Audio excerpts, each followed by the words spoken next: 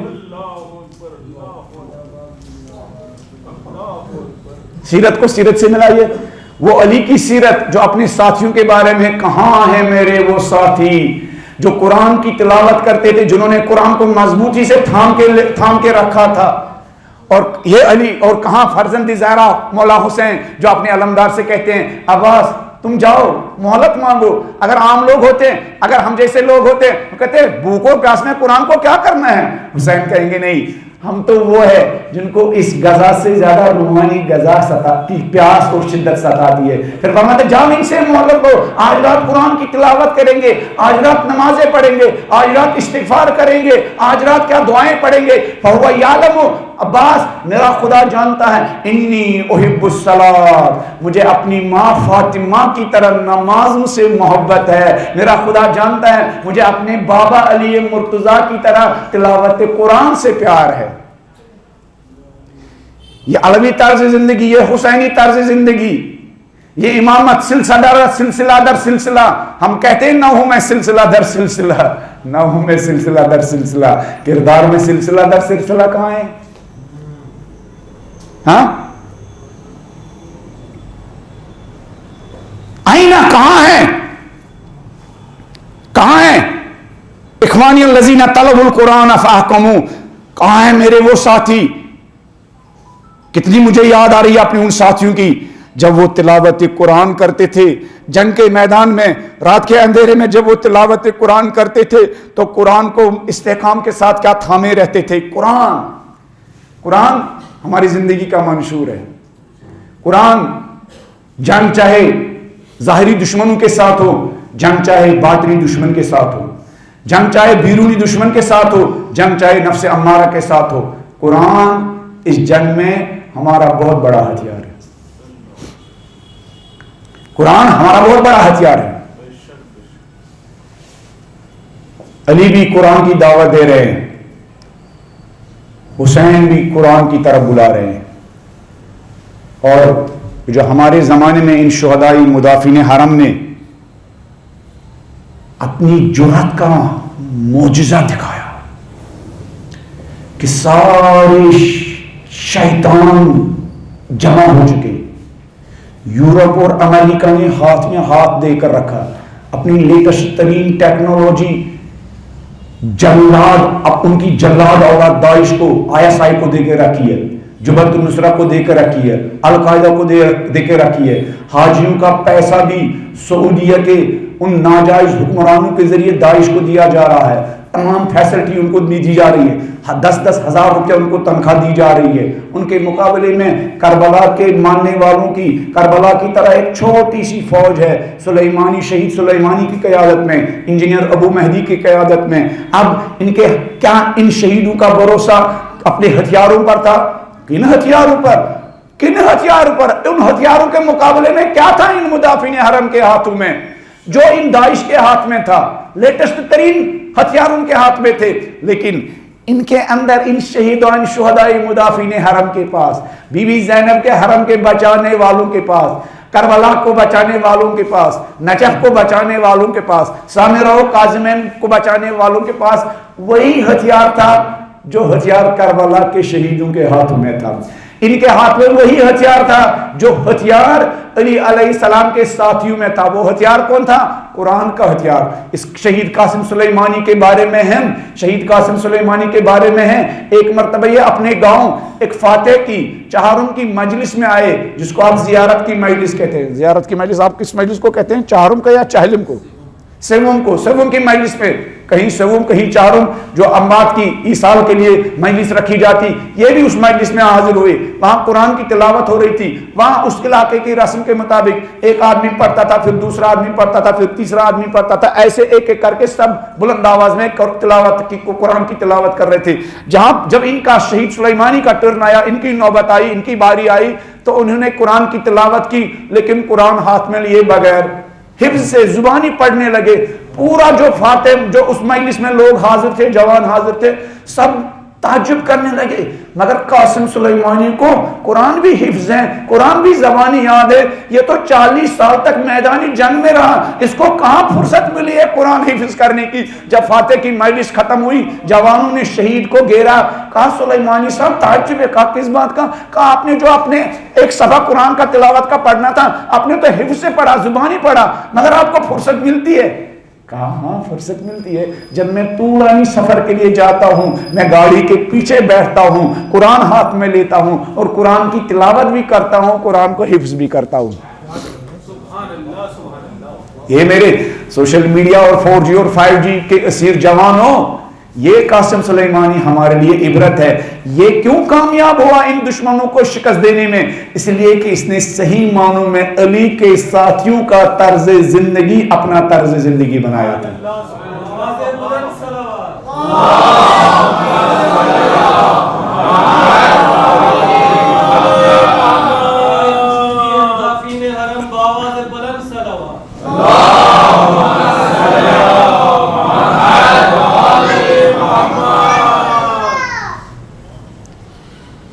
یہ قرآن مولا فرماتے ہیں یاد آ رہی ہے ان ساتھیوں کی جو قاری قرآن تھی، اور عام قاری قرآن کی طرح نہیں، جنہوں نے قرآن کو مضبوطی کے ساتھ تھام کے رکھا، جنہوں نے قرآن کو مضبوطی کے ساتھ تھام کے رکھا تھا، ان قاریان قرآن کی یاد آ رہی ہے۔ خود مولا فرماتے ہیں الذین تلوا القرآن، میرے عمار جیسے لوگ جنہوں نے قرآن کی تلاوت کی، فاحکموا، اور قرآن کو مضبوطی کے ساتھ، قرآن کی تلاوت مضبوطی کے ساتھ کی، قرآن کو مضبوطی کے ساتھ پکڑا۔ قرآن، مگر اس دور میں قرآن کے علاوہ ہمارا کون سا سہارا ہو سکتا ہے؟ قرآن سے بڑا کون سا، قرآن اور اہل بیت کے علاوہ کون سا ہمارا سہارا ہو سکتا ہے؟ ہماری مجلسوں میں تو حدیث ثقلین پڑھی جاتی ہے، خطیب اس کے بارے میں نقطوں پر نقطے لگاتے جا رہے ہیں، ہماری زندگی میں کہاں قرآن ہے؟ ہماری زندگی میں کہاں قرآن ہے؟ ہمارے نوجوانوں کے کیریکٹر میں کہاں قرآن ہے؟ کہاں ہے ہماری زندگی میں قرآن؟ ہماری بہنوں بیٹیوں کی زندگی میں کہاں قرآن ہے؟ ہماری بہنوں بیٹی کی زندگیاں تباہ ہو جاتی ہے اپنا کچن ٹھیک کرتے کرتے، اس گھر کو ڈیکوریٹ کرتے کرتے۔ گھر کو کب تک ہم ڈیکوریٹ کریں گے؟ گھر کا اور گھر کے افراد کا سارا دار و مدار اس ماں کی قرآن سے الفت اور قرآن سے رشتے پر منحصر ہے۔ ان شہداء کی ماؤں نے بچوں کو دودھ پلایا، قرآن کی لوریاں سنا سنا کر دودھ پلایا ہے۔ میں نے اس سے پہلے بھی کسی مجلس میں کہا، شہید علم الہدا جب ایران میں زندان میں تھے، شاہ کے زندان میں، آج بھی جب انسان جاتا تو انسان کانپنے لگتا، اتنا ڈرونا زندان۔ موزہ عبرت میوزیم اس کا نام ہے، جس میں رہبر کتنے سالوں تک جیل وہاں کاٹی ہے، اسیر رہے، جس میں ایران کی بڑی بڑی ہستیاں اسیر رہی ہے۔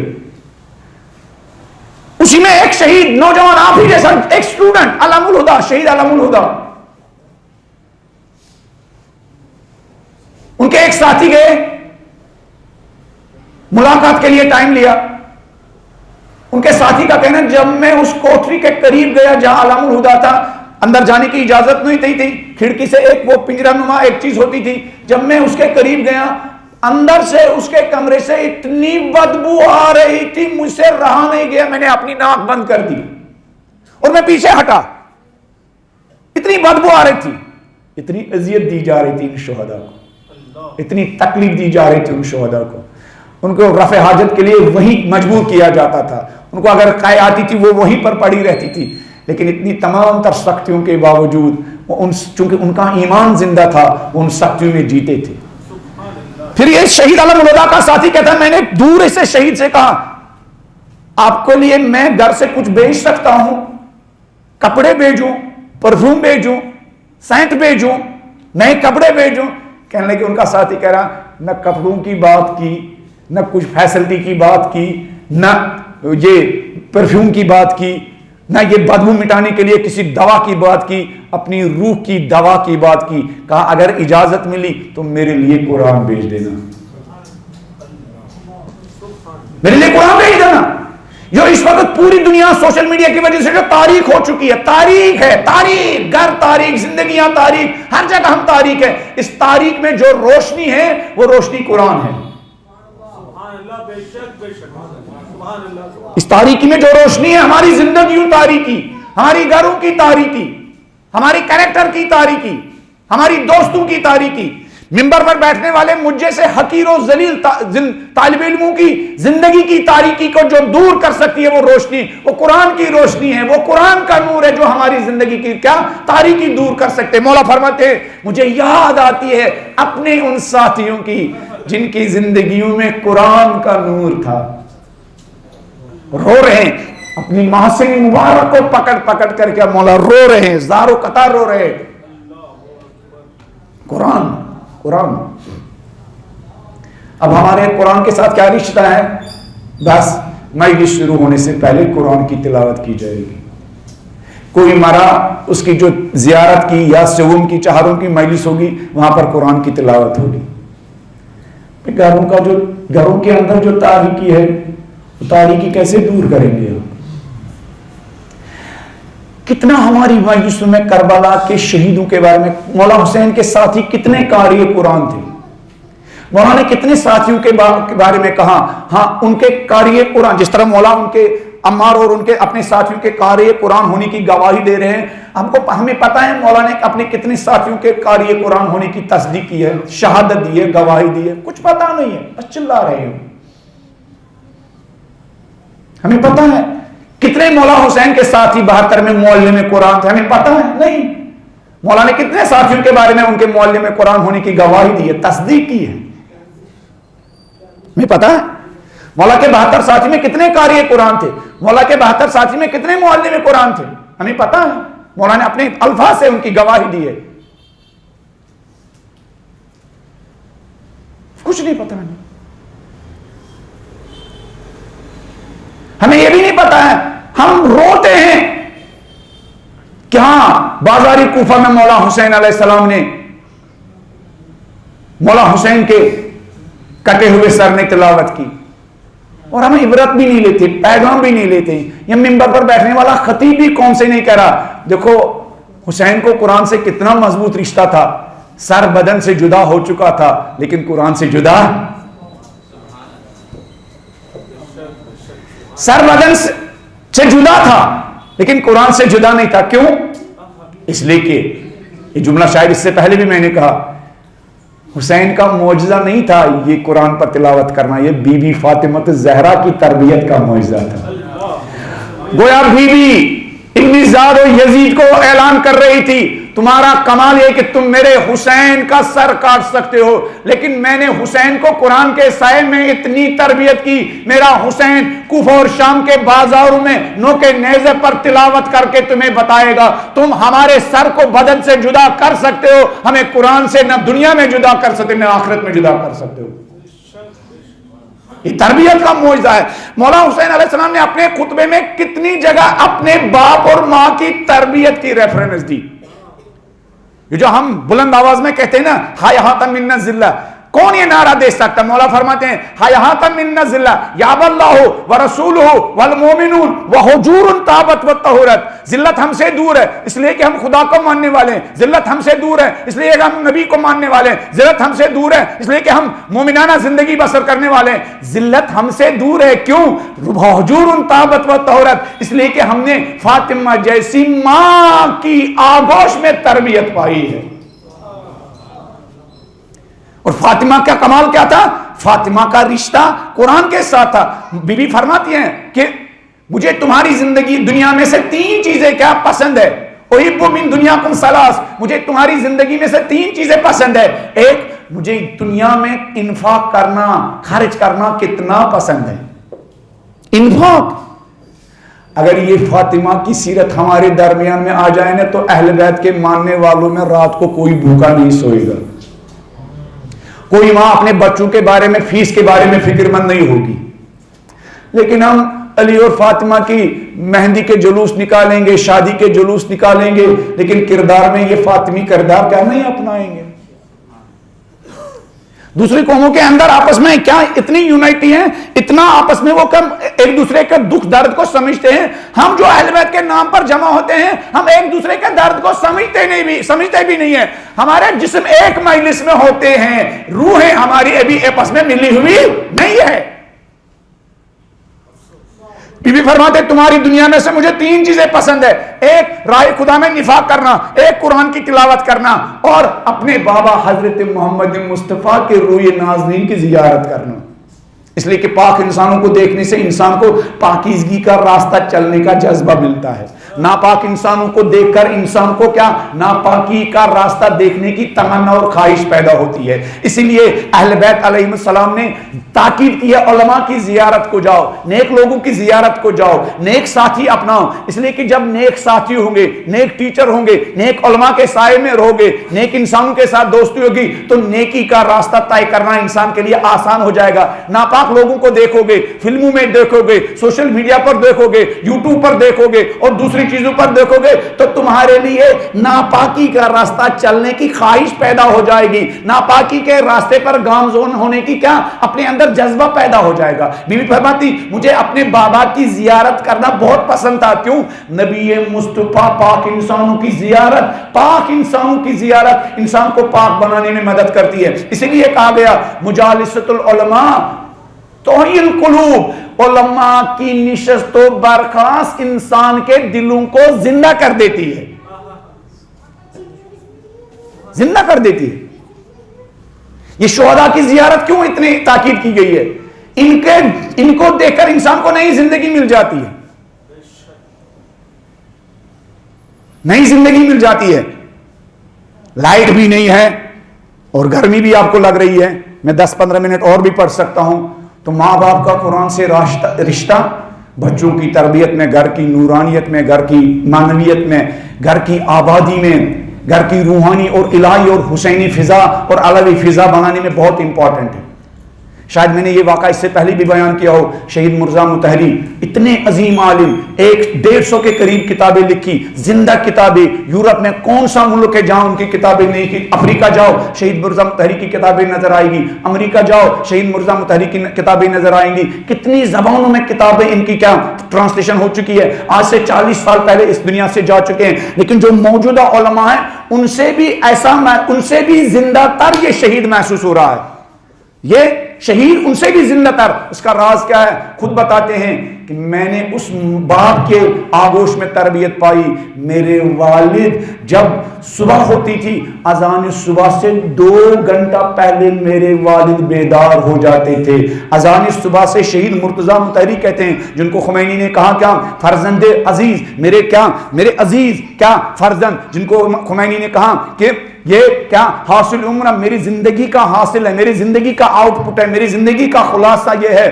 جن کے بارے میں خمینی نے کہا ان کی کتابیں کیا بلا استثناء مفید ہے، مؤثر ہے. جن کے بارے میں خمینی نے کہا میں نوجوانوں سے کہتا ہوں، حسینیوں سے کہتا ہوں، اگر یہ جذبہ یہ اسپرٹ زندہ رکھنا چاہتے ہو شہید مرزا مطہری کی کتابیں پڑھو، ان کا مطالعہ کرو، ان کو اپنے سرہانے رکھو، ان کو مطالعہ کرو، گروپ ڈسکشن کرو.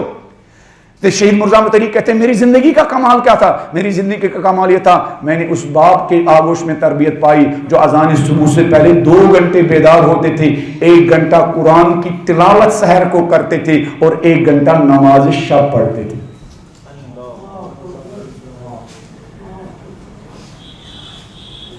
صرف نیک اولاد کی آرزو کرنے سے اولاد تھوڑی نیک ہوتی ہے، ماں باپ کو بھی محنت کرنے کی ضرورت ہے۔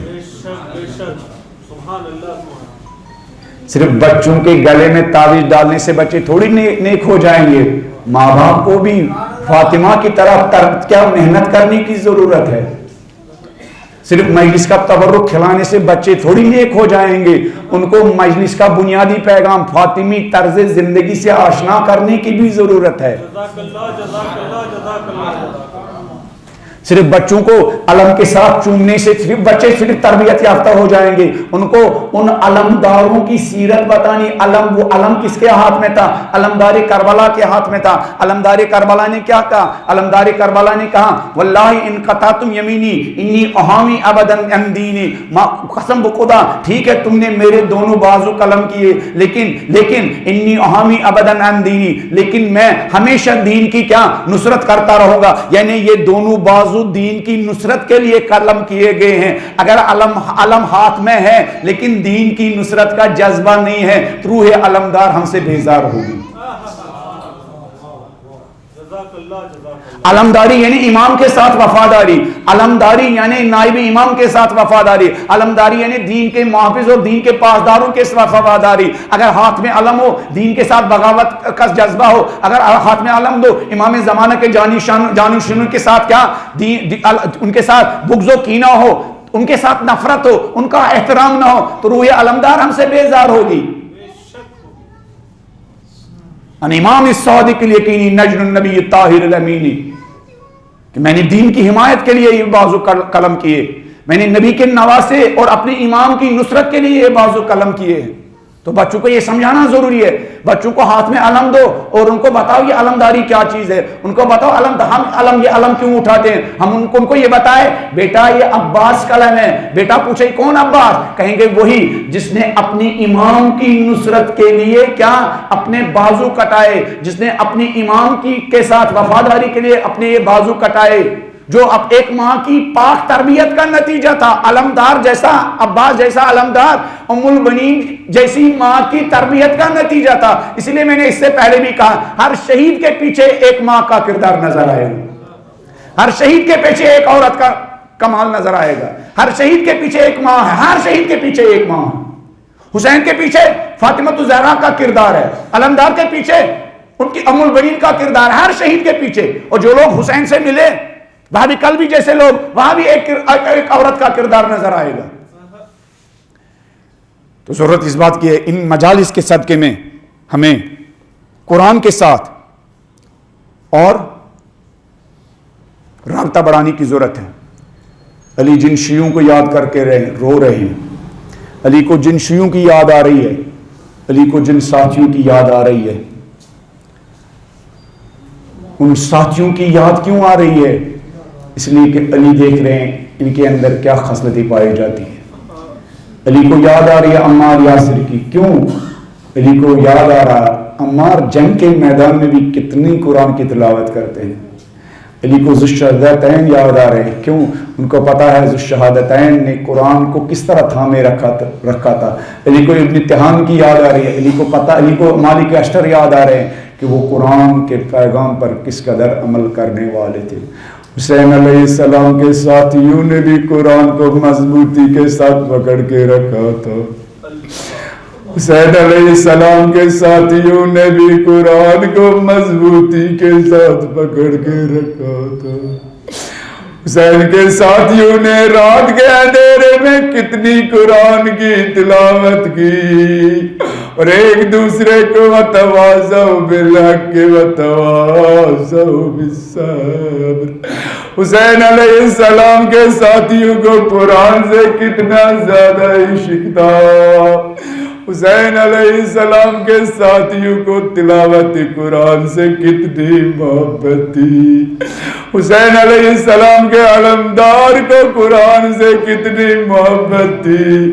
جب مولا نے کہا جا کے ان سے مہلت لو، مولا نے علمدار نے یہ نہیں کہا مولا آج رات قرآن پڑھنے کی تھوڑی مہلت ہے، نہیں. جب مولا نے کہا چونکہ علمدار کے رگوں میں بھی وہی خون تھا جو خون حسین علیہ السلام کے رگوں میں تھا، اطاعت اور فرمان برداری کر کے علمدار نے مہلت لی. اور رات بھر علمدار اور ان کے ساتھی رات بھر تلاوت قرآن کر رہے ہیں، نمازیں پڑھ رہے ہیں. روز عاشورہ جب وفادار ایک کر کے جا رہے تھے تو ایک مرتبہ وفادار کا سالار حسین سے اجازت لینے آیا. ایک مرتبہ وفاداروں کا سپہ سالار اپنے آقا اور مولا سے اجازت لینے کے لیے آیا. آزاد روح حسین علیہ السلام نے کہا علمدار میں کیسے اجازت دوں؟ علمدار تو میری امید ہے، تو میری لشکر کا سالار ہے میرے علمدار. شاید علمدار نے کہا ہوگا مولا میں جس لشکر کا سالار تھا مولا وہ لشکر میدان کربلا میں پڑا ہوا ہے مولا. مولا میں جس لشکر کا سالار تھا مولا اس لشکر میں کوئی نہیں بچا ہے مولا. مولا میں جس لشکر کا سالار تھا مولا اس لشکر میں سوائے حضرت علی اصغر کے کوئی نہیں بچا ہے مولا. ایک مرتبہ حسین نے خیمے سے مشکیزہ نکالی، علمدار کے ہاتھ میں تھمائی. اطاعت، فرمان برداری، اقتدا. کیا علمدار یہ لو دیکھ رہے ہو بچوں کی رونے کی آواز آ رہی ہے. علمدار دیکھنے رہے ہو بچوں کی رونے کی آواز آ رہی ہے. علمدار دیکھ رہے ہو بچوں کی پیاس سے تڑپنے کی آواز آ رہی ہے. علمدار نے مشکیزہ لیا. یہ نہیں کہا مولا یہ تو جنگ کا مقام ہے، میں کیسے پانی لاؤں؟ نہیں، وفاداری، اقتدا، فرمان برداری. علمدار نے مشکیزہ لیا، تیزی کے ساتھ ان لعینوں کے لشکروں کو چیرتے ہوئے نہر فرات میں وارد ہوئے. مشکیزہ سکینہ کو پانی سے بھرا. دور سے لوگ دیکھ رہے کہ حضرت علمداری کربلا نے ایک چلو پانی ہاتھ میں لیا، اپنے منہ کے قریب کیا اور فوراً پھینک دیا اور اپنے آپ سے کہا علمدار کی منہ میں حسین پیاس سے تڑپ رہے. علمدار وفا کا یہ تقاضا نہیں ہے، امام پیاس سے تڑپ رہے ہو، امام کے بچے پیاس سے تڑپ رہے ہو اور تو نہر فرات کا یہ گوارا وہ ٹھنڈا پانی پیے گا. فوراً وہ پانی پھینک دیا اور وہ جس راستے سے گئے تھے اس راستے سے نہیں آئے، تیزی کے ساتھ خیموں کی طرف آ رہے تھے. ایک مرتبہ اشقیاء نے دیکھا علی کا بیٹا خیموں میں پانی لینے میں کامیاب ہو رہا ہے کہ لعینوں نے تیروں کی بارش کی. ایک لعین نے علمدار کا ایک بازو کاٹا، علمدار نے مشکیزہ مضبوطی سے تھاما. علمدار کا دوسرا بازو بھی جب کاٹا گیا علمدار نے مشکیزہ اپنے دانتوں میں سنبھالی. ان لعینوں نے اتنے تیر برسائے مشکیزہ چلنی ہوئی. علمدار گھوڑے سے نیچے آئے، اپنے امام کو آواز دی میرے حسین میرے مولا علمدار کا سلام قبول کیجئے. حسین نے علمدار کی آواز سنی، اپنی کمر تھام لی، کمر تھام کے کہا اللہ ان کا ذرا ظاہری میرے علمدار اب تو میری کمر ٹوٹ گئی.